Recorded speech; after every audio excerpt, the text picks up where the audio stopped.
Good morning and welcome to a new week of daily reflections. And we're going to be looking at the Valley of Grace, navigating life's spiritual journey. And on day one, we're looking at Psalm 23:4, where it says, "Even though I walk through the darkest valley, I will fear no evil, for you are with me.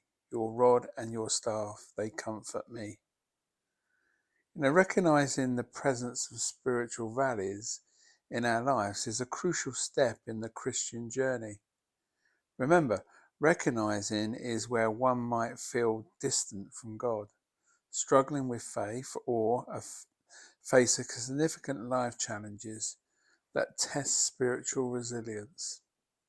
And understanding and acknowledging these valleys is essential for our personal growth and our spiritual development.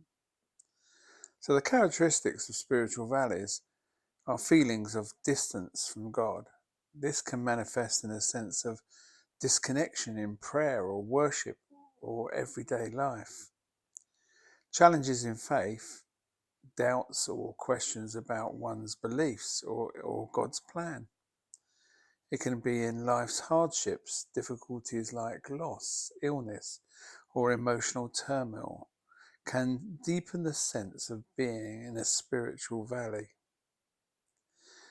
And as we look at reduce the spiritual motivation, a lack of enthusiasm for spiritual practices like reading the Bible, praying, or attending church services.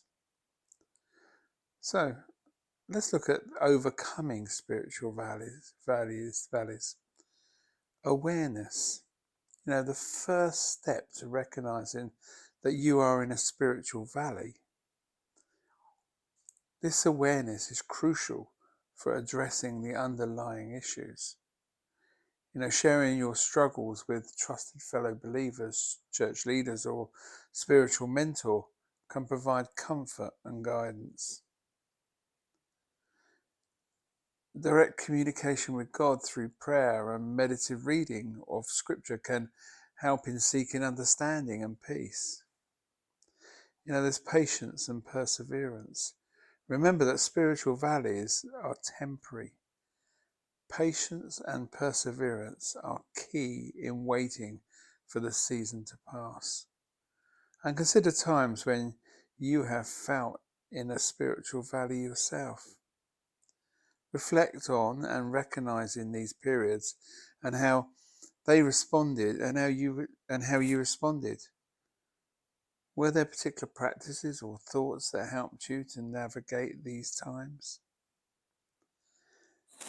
And remember, recognizing and confronting these valleys is a vital step towards emerging stronger in faith.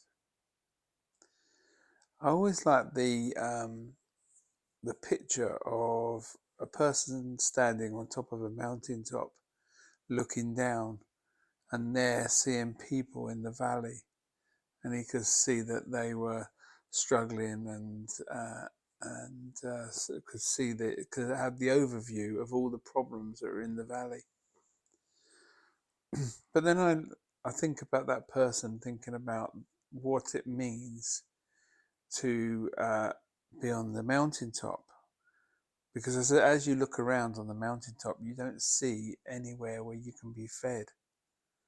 And God puts these mountaintop experiences into our lives for a reason. And I believe that it's when we are on the mountaintops and we come down, there's an acceleration that's needed to get us through the valley, where we can feed and get strengthened again, to be motivated to go to the next mountaintop. So as I've been thinking about this week, I've just been thinking about how this week's going to be with the meditations. Just imagine where you are at this moment and just take that and ask God to um, move into that area and to reveal to you where you are and what your need is, and to think about Him all times as you go through your mountaintops and valleys. But as we go through this week, we will be concentrating more on the valleys than the mountaintops. So until tomorrow, I shall see you then.